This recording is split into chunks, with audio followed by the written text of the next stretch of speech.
নমস্কার বন্ধুরা, কেমন আছেন আপনারা? আশা করছি সবাই খুব ভালো আছে। তো এখন ঠাকুর পুজো দিতে এসেছি। প্রথমেই ঠাকুর পুজো কীভাবে শুরু করি, প্রথমেই গোপাল সোনাকে স্নান করিয়ে শুরু করি। তো গোপাল সোনা যে পোশাকটা এখন পরে আছে, স্নান করানোর পরে সেই পোশাকটা পাল্টে নতুন পোশাক পরাবো।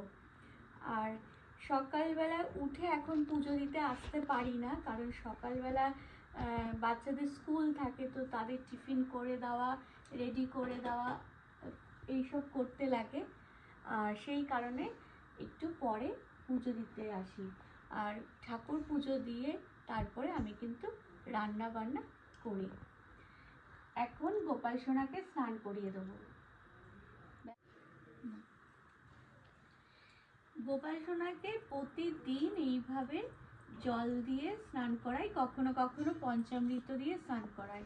পঞ্চামৃত দিয়ে শুক্লপক্ষে একবার আর কৃষ্ণপক্ষে একবার স্নান করাই, নইলে প্রতিদিন জল দিয়ে স্নান করাই।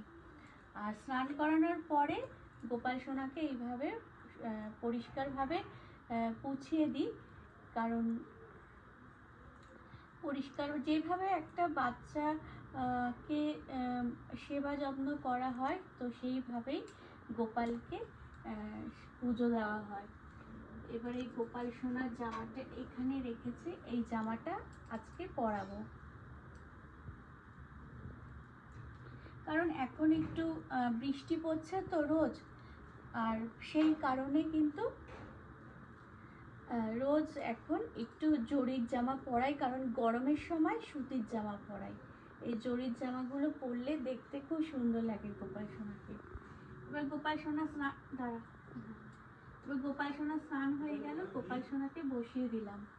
গোপাল সোনাকে স্নান করাবো। এই গোপাল সোনা আমার শ্বশুর বাড়ির প্রথম গোপাল। তো গোপাল সোনাকে স্নান করানো হয়ে গেলে তারপর রাধাকৃষ্ণকে স্নান করাবো। আর প্রথমে আমি ঠাকুরকে এমনি ভেজা কাপড় দিয়ে পুছিয়ে দিতাম, কিন্তু তারপরে জানো তো, মানে পুজো দিতে দিতে না নিজেরই খুব খারাপ লাগতো যে গোপাল সোনারা স্নান করে না। আর আমার গোপাল সোনারা স্নান করতে কিন্তু খুব ভালোবাসে জানো। আর স্নান করলে মুখটা পুরো হাসি খুশি হয়। সেটা তোমরা যারা গোপাল সেবা দাও তারা বুঝতে পারো, যে গোপাল সেবা দিলে কিন্তু গোপালরা কিন্তু মুখ অনেক সময় খারাপ করেও থাকে, আবার অনেক সময় ভালো করেও থাকে। সেটা কিন্তু পুজো দিতে আসলে বোঝা যায়। আর গোপাল সোনাদের স্নান করালে কিন্তু গোপাল সোনারা খুব খুশি হয়। বসিয়ে দিই দোলনাতে।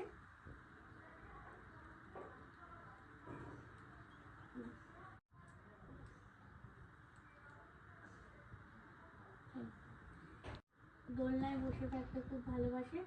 এবারে রাধা কৃষ্ণ ঠাকুরকে স্নান করিয়ে দেবো। ঠাকুরকে স্নান করিয়ে নতুন জামা পরিয়ে দিয়েছি। রাধা গোবিন্দকে স্নান করিয়ে নতুন জামা পরিয়ে দিয়েছি। এখন জগন্নাথ দেবকে স্নান করাবো, কারণ জগন্নাথ যাত্রার দিন হয়েছে, জগন্নাথ দেবকে স্নান যাত্রার দিন স্নান করায়। আর প্রতিদিন এরকম ভেজা কাপড় দিয়ে গা পুছিয়ে দিই। আর জগন্নাথ দেবের স্নান যাত্রায় স্নান করার পর তো জ্বর আসে, তারপরে জ্বরের পর অনেক বৈদ্যি দেখিয়ে সেবা শুশ্রূষা করিয়ে সুস্থ করে তারপরে রথের দিন জগন্নাথ দেব যান মাসির বাড়ি বেড়াতে। তো রথের দিন জগন্নাথ দেবের পুজো অর্চনা করা খুব শুভ। আর সেই কারণে এখন দেখো জগন্নাথ দেবকে ভালো করে কাপড় দিয়ে পুছিয়ে দেব।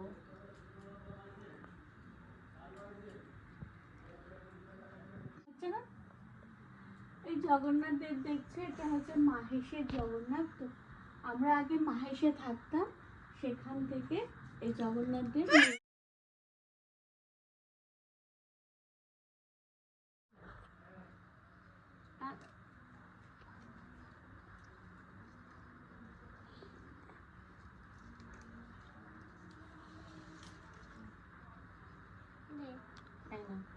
এটা কি? এটা কৃষ্ণ ঠাকুর, রাধা রানী ঠাকুর। হ্যাঁ, রাধা কৃষ্ণ।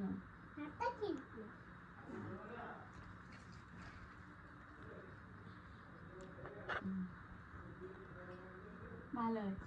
নাও। এটা কেন? এটা নাটা, এটা কেন? রাজা রানী। নাটা নানি। মোটা ভাই। রাধা রানী। নাটা নাই। আর এটা কৃষ্ণ। কৃষ্ণ। হ্যাঁ, জগন্নাথ। জগন্নাথ। জগন্নাথ দেব কোনটা দেখিয়ে দাও। জগন্নাথ এটা। মালা, দুব্ব, বেলপাতা দিয়ে পুজো করলে খুব শুভ। আর আজকে নিয়ে এসছে, কারণ রোজ রোজ বাজারে গিয়ে আনা সম্ভব হয় না। আর এই ফুলের মালাগুলো এখন ঠাকুরদের পরিয়ে দেবো। শিবের মাথায় বেলপাতা দিয়ে দেবো। আর সোমবার করে প্রতি সোমবার করে বেলপাতা দিই। আর শিব হচ্ছে বেলপাতাতেই তুষ্ট থাকে। দেবকে ফুলের মালা পরিয়ে দিলাম।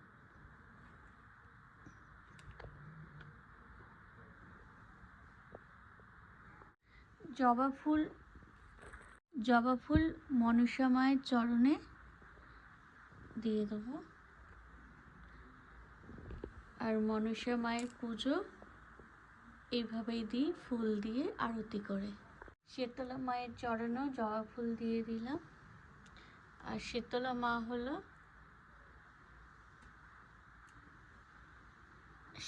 মা হলো পার্বতীর আরেক রূপ। আর শীতলা মায়ের পুজো করলে রোগ, জরা, ব্যাধি থেকে মুক্তি পাওয়া যায়। গণেশ ঠাকুরের খুব প্রিয় দুব্ব, তাই গণেশ ঠাকুরকে দুব্ব দিলাম। আর গণেশ ঠাকুরের সাথে আছে কার্তিক ঠাকুরকেও মালা পরিয়ে দিয়েছি। দেখো, সমস্ত ঠাকুরকে ফুল দিয়ে পুজো দিয়ে দিয়েছি। দেবের জন্য আজকে পায়েস করেছি, তো পায়েস এখন দিয়ে দেব।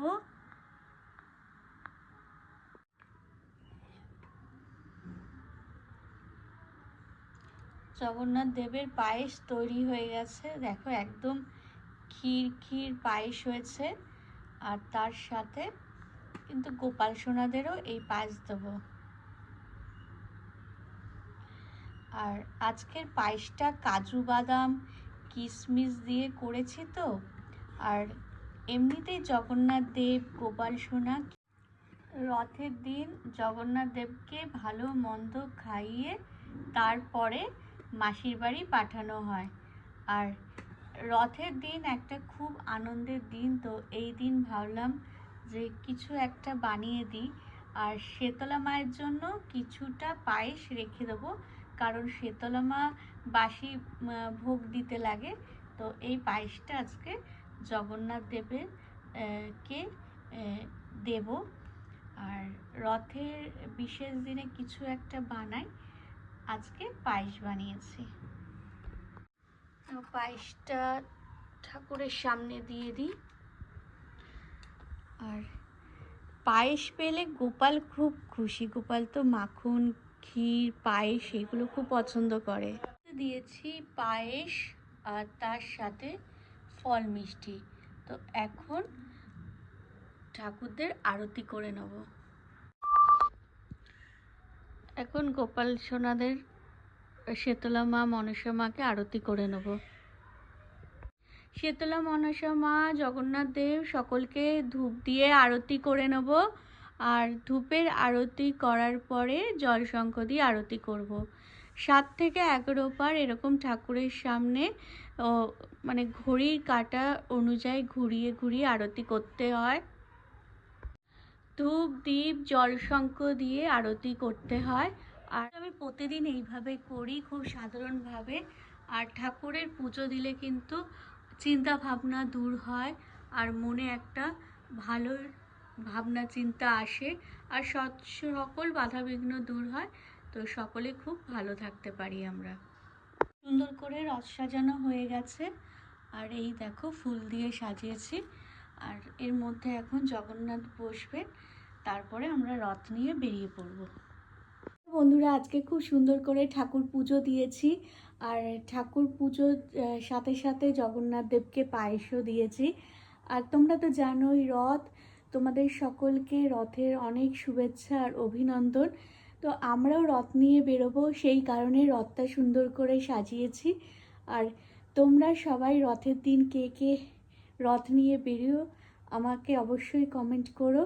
আর তোমাদের সকলের রথের দিনটা এলে কীরকম মজা করো, কীরকম উপভোগ করো জানিও। কারণ আমরা তো খুব মজা করি, রথ সাজানো থেকে আরম্ভ করে ঠাকুরকে পুজো দেওয়া। তো আমার পুজো দিতে খুব ভালো লাগে। সারাদিন মানে সংসারের কাজের সাথে সাথে ঠাকুর পুজো নিয়েও থাকতে ভালোবাসি। আর তোমাদের আমার ভিডিও ভালো লাগলে লাইক কমেন্ট করে সাবস্ক্রাইব করে পাশে থেকো। তোমরা সবাই খুব ভালো থেকো।